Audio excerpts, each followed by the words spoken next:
Yoel artinya itu Yahweh is God. Yoel ya. El itu kan Allah, Yo singkatan daripada Yahweh. Yoel artinya Yahweh is God. Kalau di dalam perjanjian lama ya, di dalam Alkitab actually perjanjian baru juga, nama itu kan mean something ya, seperti panggilan gitu. Dan panggilannya Yoel kalau kita melihat di dalam kehidupannya yaitu memberitakan ini bahwa Yahweh itu adalah Allah. Tuhan adalah Allah.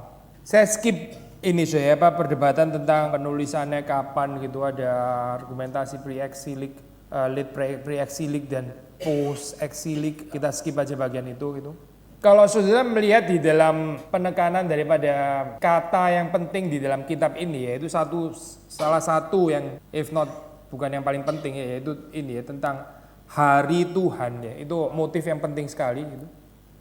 Yang tulis tentang hari Tuhan bukan cuma Yoel, tapi ada kitab-kitab yang lain juga gitu. Cuma keunikannya kalau sudah melihat ini motif hari Tuhan itu ya di dalam perjanjian lama itu secara tradisional dia itu belongs to setting in life-nya itu di dalam peperangan gitu. Bangsa Israel perang sama bangsa lain ya. Terus hari Tuhan itu maksudnya adalah hari di mana Yahweh itu datang mengunjungi ya, terus kemudian memberikan kemenangan terhadap umatnya, terhadap bangsanya yaitu Israel. Itu yang disebut dengan hari Tuhan. Jadi di dalam peperangan itu krisis dan sebagainya, terus datangnya hari Tuhan.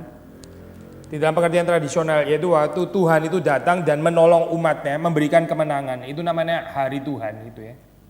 Hari Tuhan itu sebagai hari pelepasan maksudnya. Dengan kata lain, kalau saudara membaca term ini gitu, pengertiannya itu konotasinya itu positif ya, pengertian tentang hari Tuhan.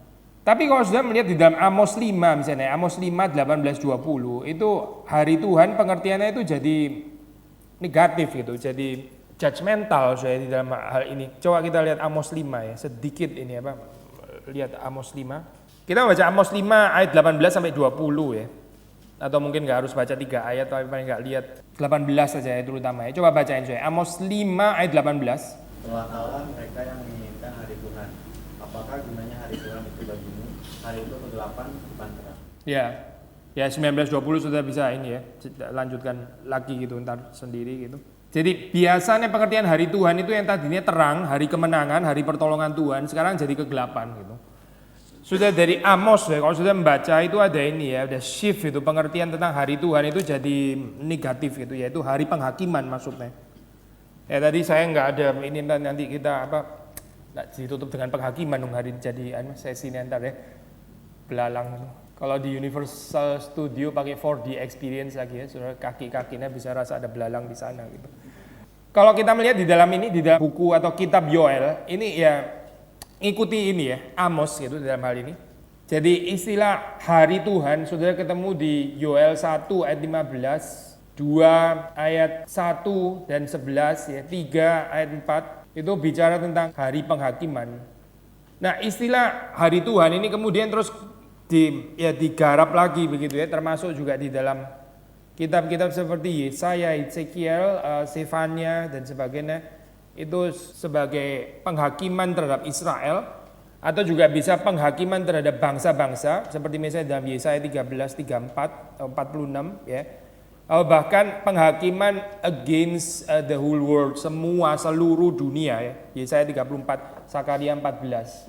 Dan kalau sudah melihat di dalam ini pengertian tematik ini saya biasanya di dalam pengertian hari Tuhan itu kan nuansanya pasti in the future gitu kan ya. Hari Tuhan, datangnya hari Tuhan. Kita bisa eskatologi itu bisa dua macam, eskatologi dalam pengertian betul-betul akhir zaman gitu ya, eskatologi, tapi juga eskatologi dalam pengertian yang agak broad, yaitu semua pengharapan ke depan itu juga bisa dimengerti sebagai eskatologi gitu. Misalnya tadi bilang hari Tuhan di dalam pengertian yang positif ya, dalam perjanjian lama, waktu Israel perang menantikan hari Tuhan, itu juga penantian eskatologi in the broader sense maksudnya ya. Bukan akhir zaman, bukan Tuhan datang kembali, bukan gitu, tapi Tuhan mengunjungi Israel dan akhirnya memberikan kemenangan. Itu juga termasuk pengharapan eskatologi sebetulnya. Nah, bahas poin ini ya. Jadi kalau saudara sakit terus berharap Tuhan, hari Tuhan datang, terus saudara sembuh, ya itu pengharapan eskatologi juga sebetulnya gitu. Eskatologi in the broader sense maksudnya. Bukan eskatologi betul-betul akhir zaman, bukan. Nah, di dalam pengertian ini ya, either eskatologi broader sense atau narrower sense, yang sempit atau yang luas, dua-dua itu kan future gitu kan ya. Tapi waktu kita membaca di dalam buku Yoel, itu here and now. Gitu. Hari Tuhan itu sekarang. Gitu. Jadi biasanya pertama ya, pertama kan kita bilang secara tradisional itu positif gitu kan ya, pertolongan Tuhan. Sekarang jadi negatif, penghakiman. Yang kedua biasanya in the future ya, whether future yang jauh atau future yang dekat, eschatology broader sense atau narrower sense. Sekarang jadi apa? Here and now. Sekarang.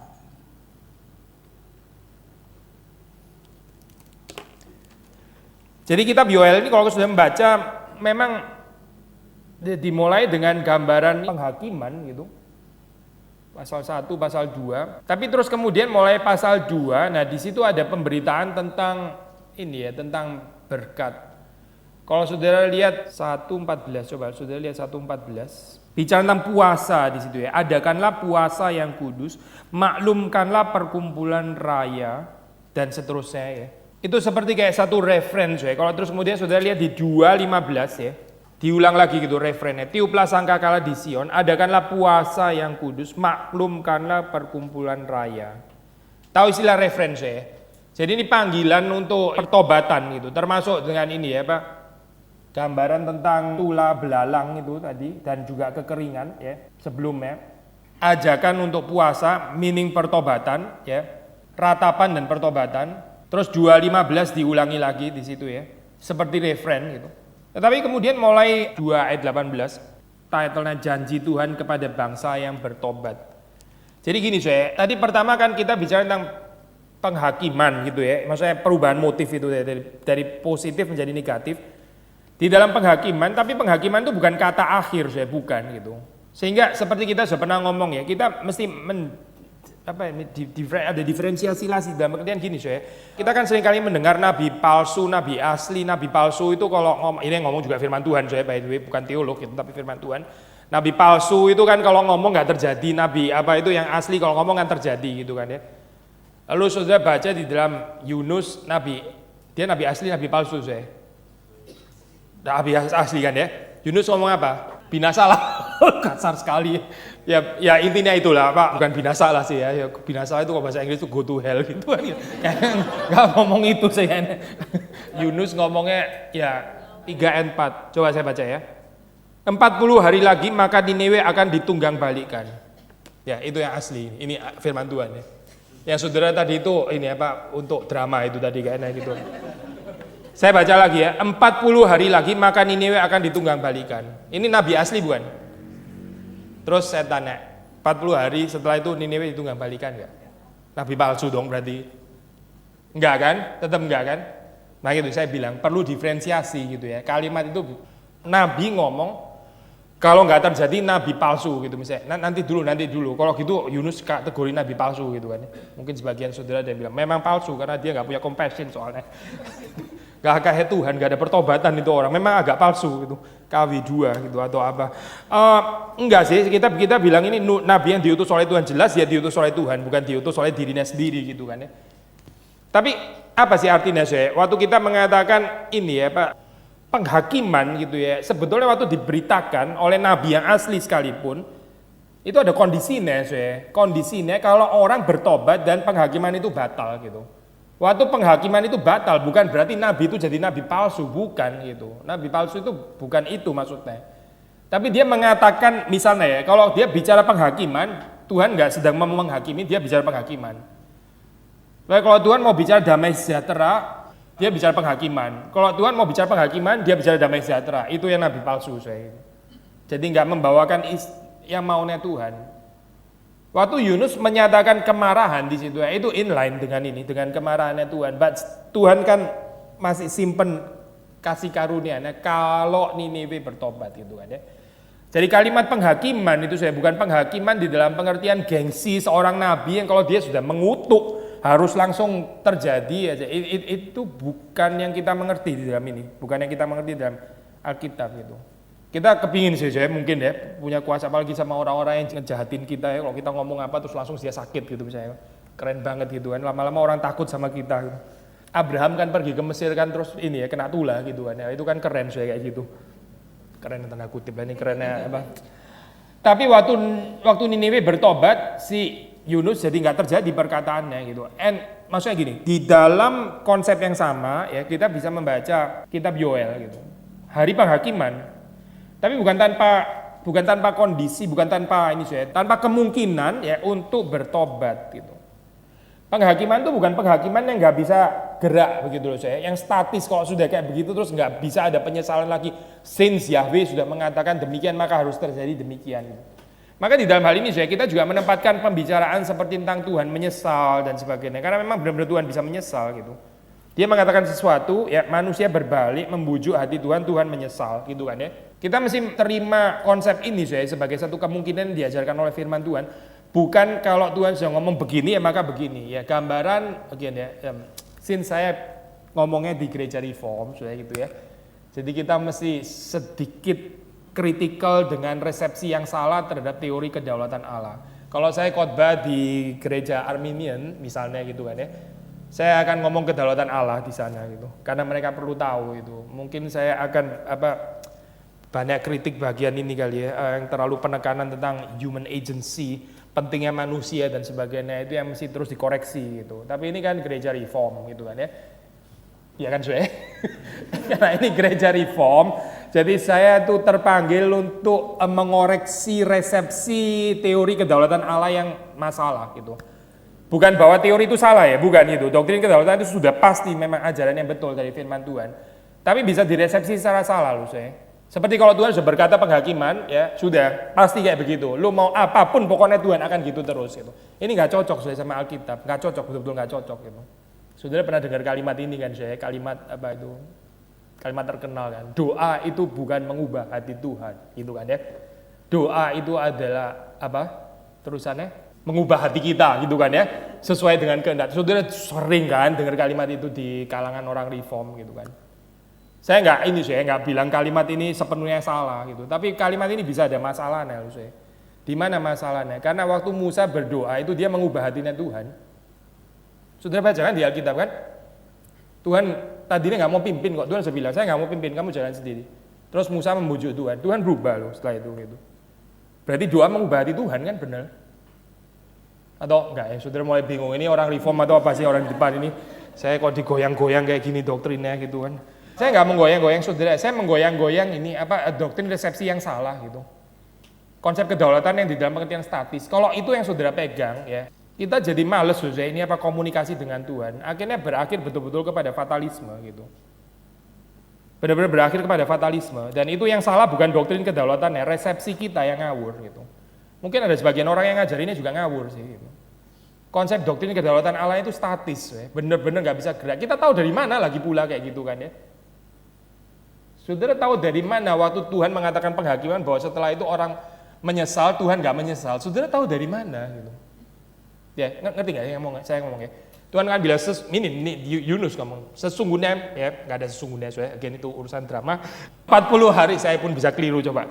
40 hari lagi Niniwe akan ditunggang balikan gitu. Ini kan ngomong sudah kan ya? Terus bertobat, terus nggak jadi gitu kan ya? Kita tahu dari mana sebelum ini kejadian? Kalau kita terima dalam pengertian kedaulatan Allah yang salah ya, 40 hari Niniwe akan ditunggang balikan. Ya udah dong, mau apa ya itu kita makan seneng-seneng lah. 40 hari lagi mati kita. Sudahlah ini kesempatan terakhir 40 hari. Puaskan nafsu seks lah apa semua. 40 hari lagi soalnya mati gitu. Atau yang mau hidup suci ya udah hidup suci 40 hari habis itu mati juga gitu.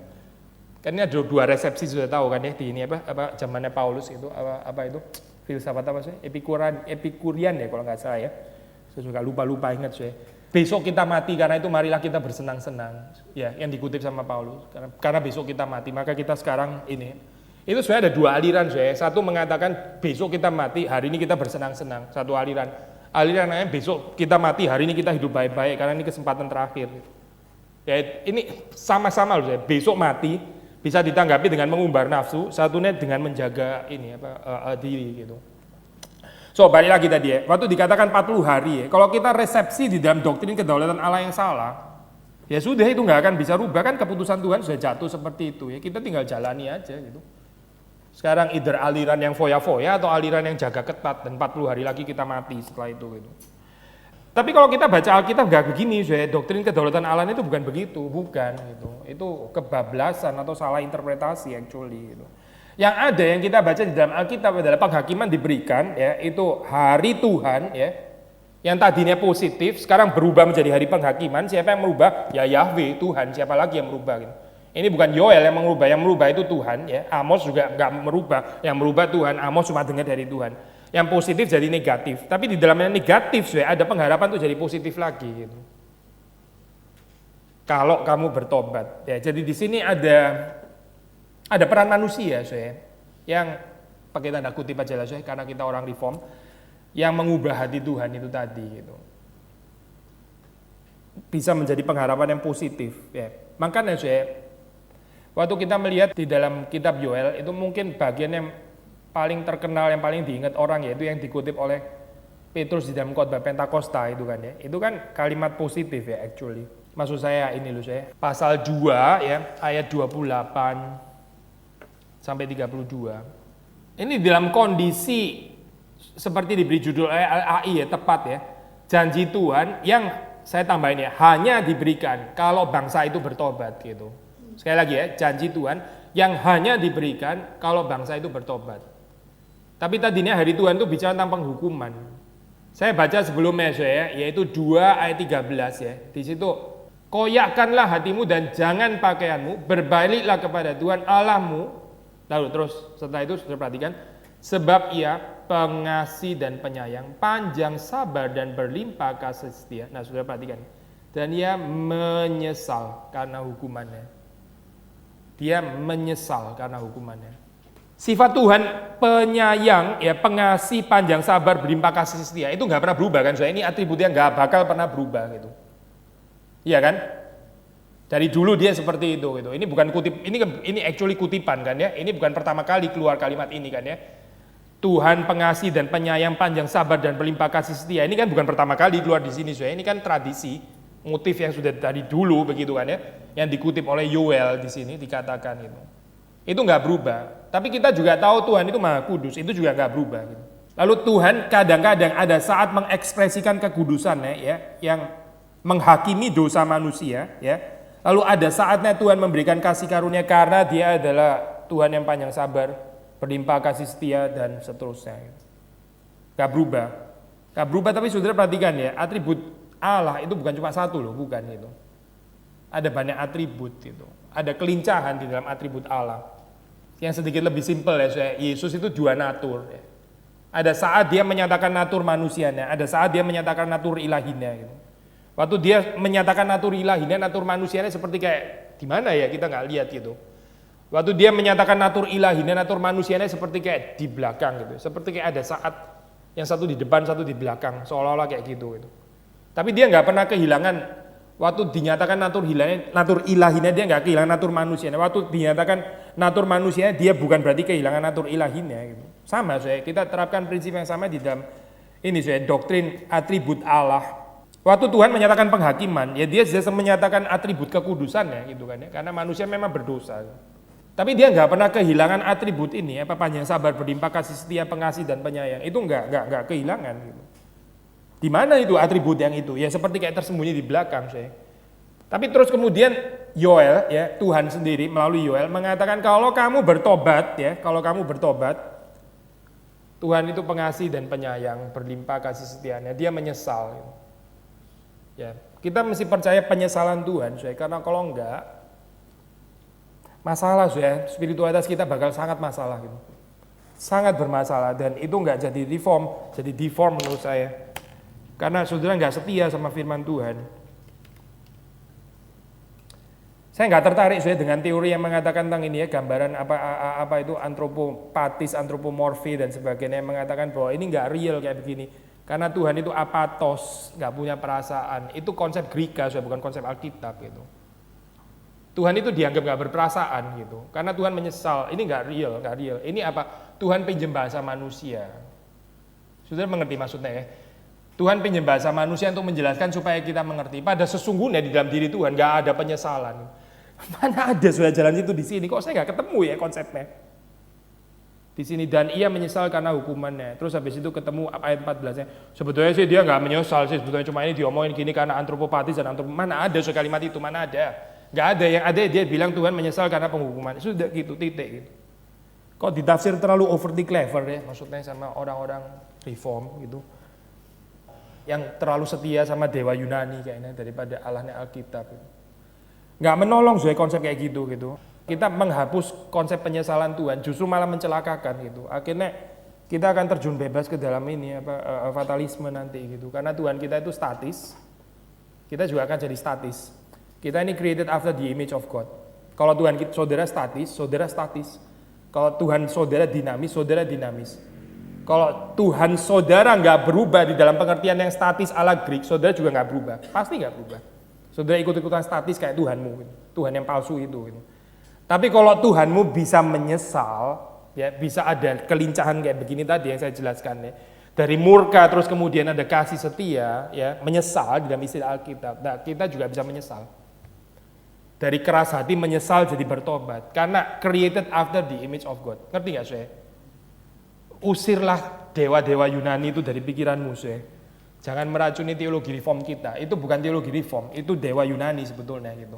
Yang sangat mematikan kekristenan, khususnya orang-orang reform kalau nggak hati-hati.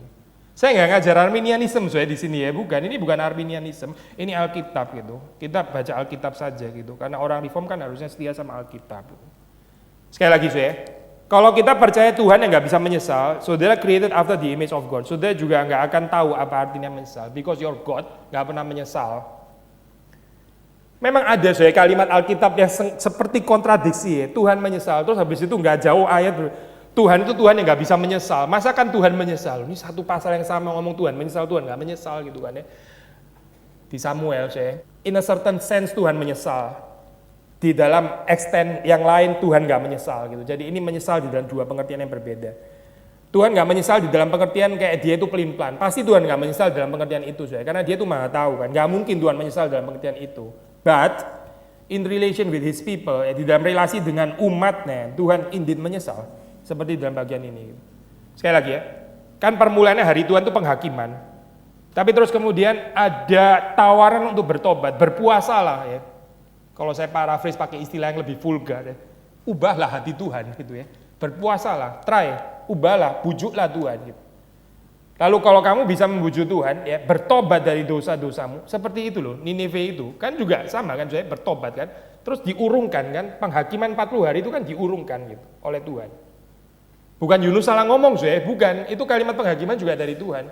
Kalau bukan dari Tuhan, ya berarti benar Yunus nabi palsu gitu. Saudara nggak pernah baca kan kalimat Tuhan menegur Yunus karena Yunus salah ngomong, ada nggak saya? Nggak ada kan?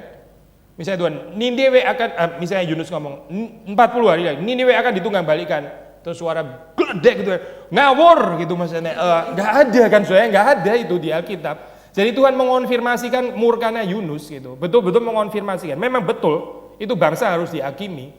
Tapi setelah dihakimi mereka bertobat, setelah bertobat Tuhan menyesal gitu ya. Oke, di dalam Yunus memang nggak pakai istilah ini siapa, menyesal, maksudnya same fenomena gitu loh di dalam hal ini ya. Tuhan menyesal. Dan di sini kan sudah baca ayat 13, dan ia menyesal karena hukumannya. Kita ini saya, mari kita merayakan kemungkinan perubahan yang ada di dalam diri Tuhan itu. Ini reform saya bagian ini. Bukan static God yang tadi kita ngomong gitu ya, nggak bisa dirubah gitu. Yang kita berdoa pun juga kayaknya sudah males banget gitu ya. Datang dia itu kayak batu yang nggak mungkin rubah. Saya yang selalu rubah harus sinkron sama dia gitu. Paul Tillich itu pernah bilang satu kalimat yang menarik, saya. Paul Tillich ya, teolog yang liberal sih actually gitu. Maksudnya pandangannya sangat nggak ortodoks, meskipun ada bagian-bagian yang tetap ini sih, tetap indah dan kita bisa belajar. Serusak-rusaknya orang kan nggak rusak banget gitu kan, saya nggak bisa rusak karena belum di neraka. Jam yang mati kan satu hari masih cocok 2 kali gitu ya. Mungkin Tillich juga perkataannya ada 2 kalimat yang betul gitu kali saya. Dia pernah mengatakan kalimat ini ya, I never pray, saya nggak berdoa, saya contemplate. Apa maksudnya saya? Saya nggak pernah berdoa. Orang Kristen kok nggak pernah berdoa. Saya contemplate. Tapi kalau sudah mengerti istilahnya itu, ya istilah contemplate itu apa sih? Yaitu saya sinkronisasi kehendakmu terhadap kehendak Tuhan. Itu by definition, itu namanya contemplate itu. Jadi Tuhan tuh sudah punya kehendak. Ini benar ya saya. By the way, bukan konsep yang salah loh. contemplate ya, maksudnya Tuhan itu sudah punya gelombang di sini. Gelombang kita ini karnal, berdosa. Kita mendatangi Tuhan, kita gelombangnya mesti sesuai sama gelombangnya Tuhan. Itu namanya contemplating, so, by definition itu namanya contemplating. Synchronization, tahu ya soal istilahnya ya. Tuhan tuh punya kehendak lu ngawur kan, nah, dekatkanlah dirimu kepada Tuhan. Lalu terus kemudian kamu mesti rubah kehendakmu jadi kehendak Tuhan. Itu namanya contemplating namanya gitu, by definition. Dan Paul Tilly bilang, saya contemplate bukan praying, karena praying itu by definition harus ada kemungkinan merubah hati Tuhan. Itu baru kita ngomong praying. Nangkep gak soal poinnya? Seperti Musa itu loh, Tuhan, kalau kamu nggak jalan, kita nggak mau jalan. Kalau kamu nggak pimpin, kita nggak. Untuk apa kami jalan kalau kamu nggak jalan? Itu praying, itu bukan contemplating. So. Yakub waktu pegang Tuhan, kalau engkau nggak memberkati, kecuali engkau memberkati aku nggak akan melepaskan kamu. Itu bukan contemplating. So. That is praying. Gitu. Saya nggak sedang mengontraskan praying and contemplating by the way, bukan ya. Dan ini juga bukan mau bikin rank yang mana lebih tinggi, lebih luar. Bukan, saya dua-duanya ini pasal yang kita harus punya. Ada saat dimana kita perlu contemplating, maksudnya praying in the sense of contemplating, yaitu menyesuaikan kehendak kita kepada kehendak Tuhan. Itu contemplating namanya ya. Perlu spiritualitas contemplating. Tapi juga ada saat dimana kita praying, betul-betul ini loh. Seperti Ayub bilang, saya mau berperkara dengan Tuhan. Saya mau tarik Tuhan ke pengadilan. Itu praying sudah namanya. Ini bukan contemplating. Kalau contemplating gak jalan banget kayak begini contemplating. Kurang ajar banget tuh contemplating kayak begini sudah. Tapi Ayub mau berperkara dengan Tuhan. Dia mau ngajak Tuhan debat. That is praying sudah. Itu praying. Kita nggak bisa di dalam reform spirituality itu cuma ada contemplating without praying. Nggak bisa sudah. Jangan-jangan konsep praying kita juga contemplating. Akhirnya kita cuma satu sisi itu, satu sisi. Kita lihat Tuhan itu selalu ya gitu mirip batu actually ya, nggak bisa berubah. Terus selalu kita yang harus berubah kepada di sana gitu. Kadang-kadang Tuhan menguji iman kita. Ya. Saudara tahu kan ini kan waktu saya tambah lagi ya beberapa contoh Alkitab gitu waktu orang di Emmaus itu Tuhan berbuat seolah-olah hendak melanjutkan perjalanannya. Saudara lihat kan itu kan. Kalau ditanggapi secara contemplating ya gimana? Jadi lu mau jalan ya udah jalan aja gua berserah gitu kan. Tuhan nggak bareng sama mereka kok kayak begitu. Tapi Tuhan berbuat seolah-olah hendak melanjutkan perjalanan. Terus orang itu tarik, Tuhan kamu tinggal abide with me. Tolong dong tinggal sertaku, tinggal serta kami Tuhan hari ini. Terus Tuhan mampir. Padahal dia berbuat seolah-olah melanjutkan. Ini loh, ini praying saya. Ini bukan contemplating, that is praying gitu. Lalu ada bagiannya lagi di dalam Injil saudara baca gitu kan ya. Yesus ada tanya dari mana kamu dapat. Terus Yohanes mendapat. Kalau saya nggak salah ingat ya, Yohanes mengatakan hal itu dikatakannya untuk menguji iman mereka. Gitu. Tuhan tanya ya, kamu dapat ini ya dari mana bahannya? Itu padahal Tuhan tahu sudah dari mana. Dia sudah tahu, dia maha tahu kok. Tapi dia tanya kepada dari mana, kamu akan dapat dari mana itu bahan. Itu ada keterangan redaksional dari, kalau saya nggak salah ingat Yohanes mengatakan, hal itu dikatakannya untuk menguji hati mereka. Jadi mirip seperti yang Emmaus, Tuhan seperti kayak gini, untuk menguji saya. Terus lihat tanggapannya kamu apa. Ini kalau kita tanggapin dengan keberserahan, ya bablas ya Tuhan jalan terus gitu. Tapi Tuhan maunya ditahan gitu. Saya percaya waktu Yakub menahan ini ya, Allah betul-betul memang mau ditahan gitu. Itu bukan gambaran ketidakberserahan daripada Yakub. Itu justru pengenalan Yakub yang benar tentang Allah. Gitu. Justru kalau Yakub berserah pada saat itu, dia mau pergi aja, saya kan cuma ciptaan, lu pencipta gitu. Mana bisa sih ciptaan ngomong sama pencipta? Kita kan cuma bisa berserah, taat dan tunduk dan sebagainya. Ya dia nggak diberkati lah sehari itu. Gitu. Tapi justru karena dia maksa, saya pakai istilah yang kurang senonoh untuk orang reform ini ya. Dia maksa Tuhan memberkati ini Yakub gitu.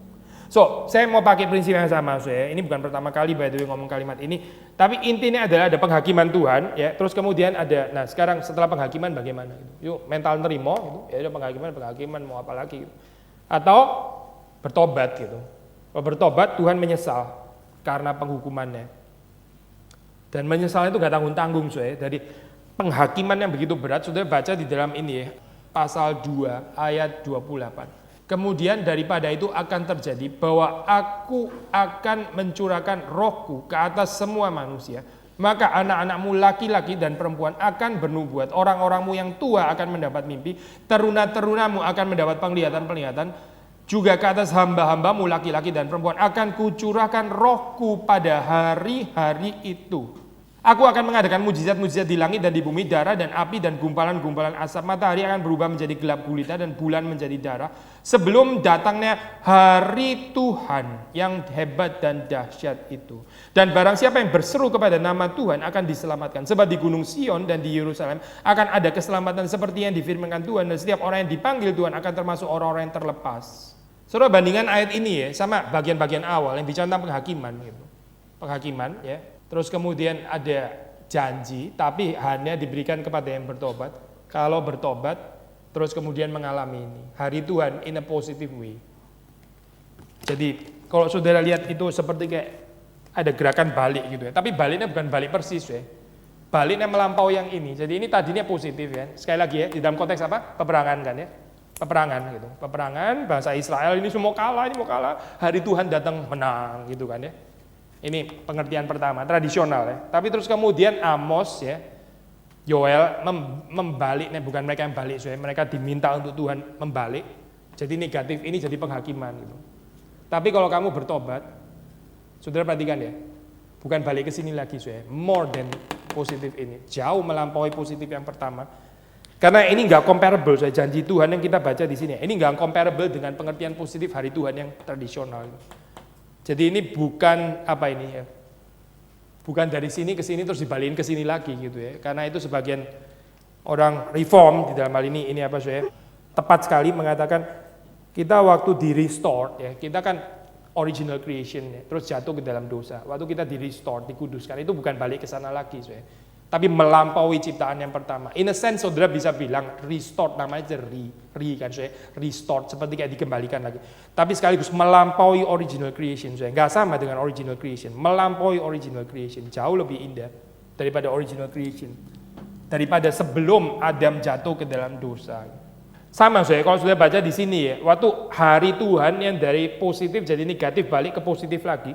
Positif yang terakhir itu jauh melampaui positif yang pertama. Karena kemenangan Israel waktu perang nggak bicara tentang roh yang dicurahkan ke atas semua manusia, nggak ada itu. Ya Israel menang gitu aja. Gitu.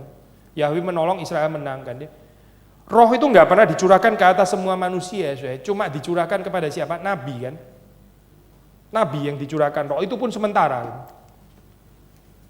Sementara kan ya, karena perjanjian lama, sementara. Sudah sementara, eksklusif, highly eksklusif. Cuma nabi, yaitu mereka yang menyampaikan firman Tuhan. Itu yang turun roh Allah kepada mereka.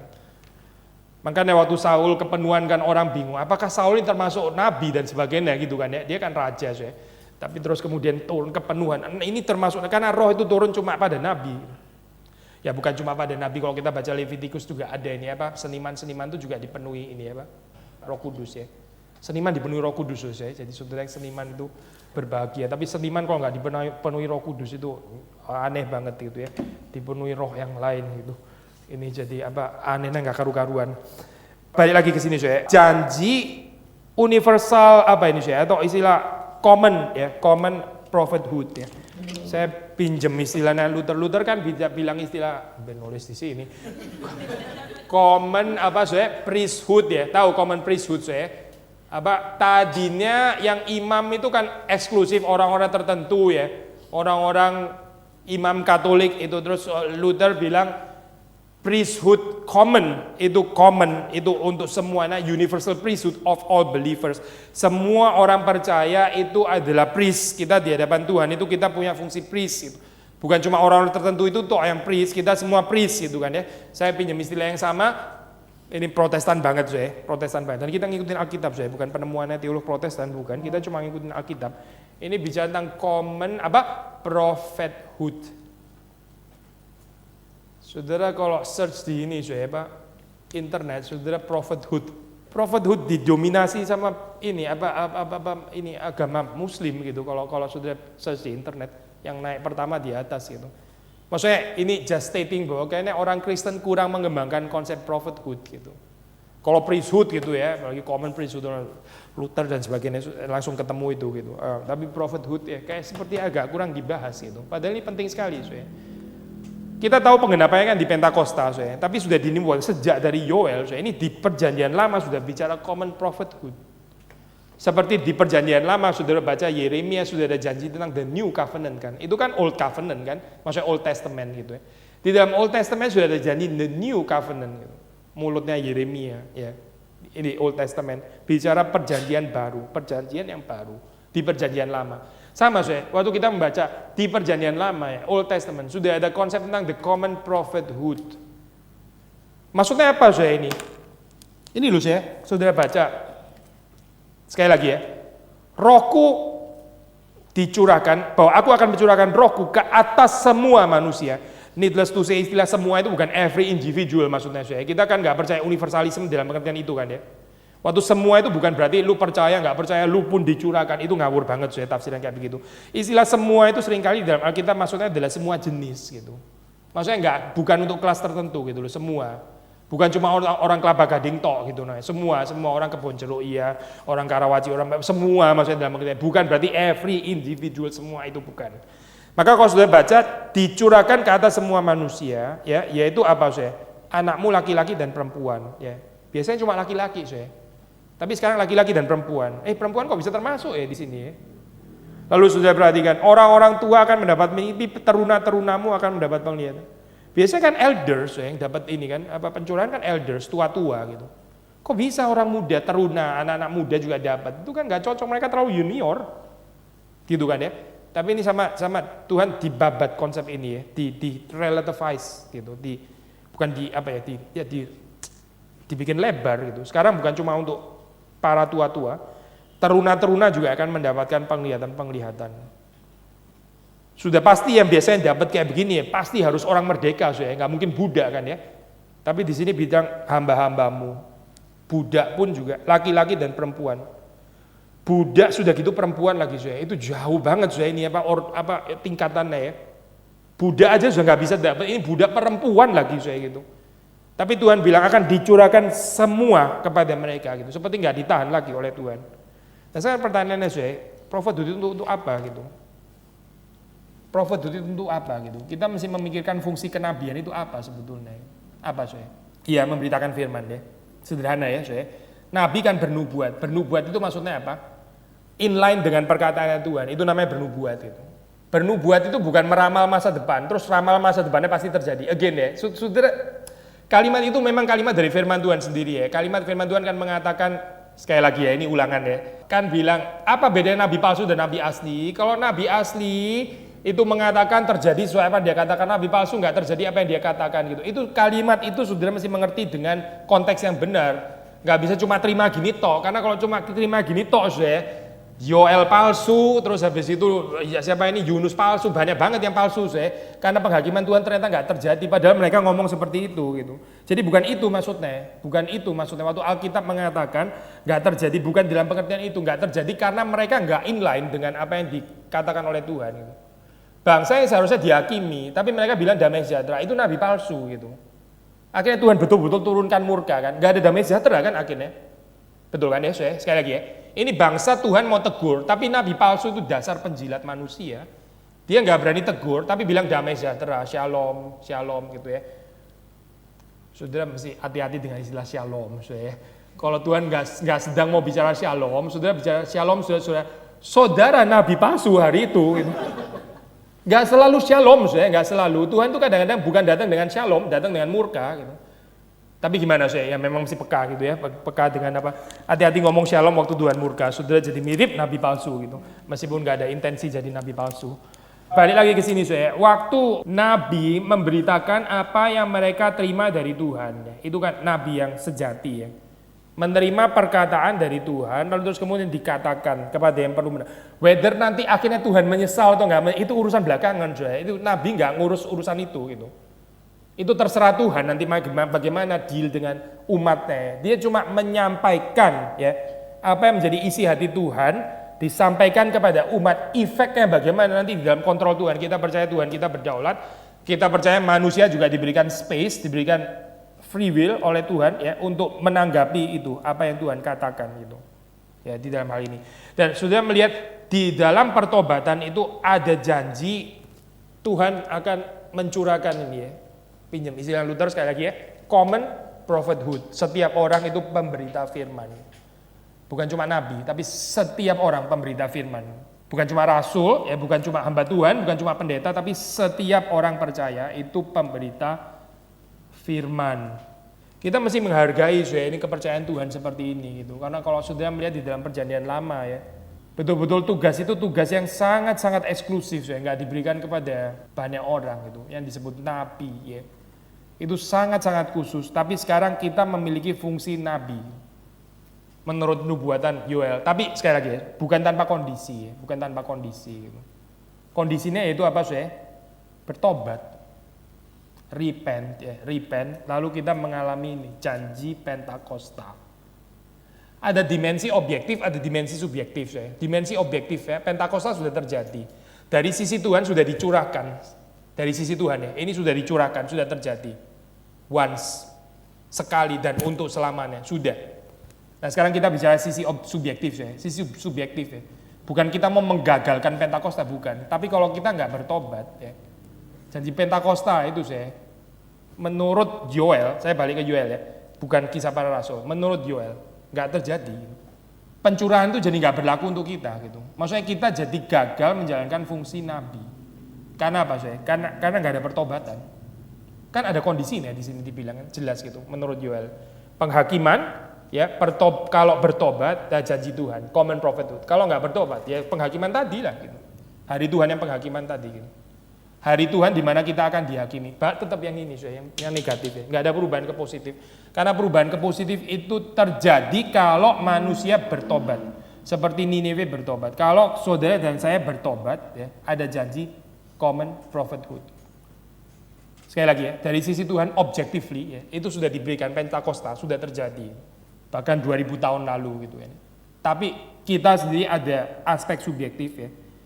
Kita bertobat, kita mengalami ini common prophethood, kita mempunyai fungsi nabi karena Roh Kudus yang dicurahkan. Roh Kudus dicurahkan supaya kita bisa menjadi pemberita firman gitu. Apa maksudnya menjadi pemberita firman? Yaitu orang yang mengatakan apa yang dia terima dari Tuhan. Maka seorang nabi itu mesti punya telinga yang sangat baik. Karena kalau dia nggak punya telinga sangat baik, dia nggak tahu mesti ngomong apa. Punya telinga sangat baik, dengar suara Tuhan, ya, baca Alkitab, dengar suara Tuhan. Lalu waktu dia berbicara, dia mengeluarkan apa yang dia terima, yang dia dengar dari Tuhan.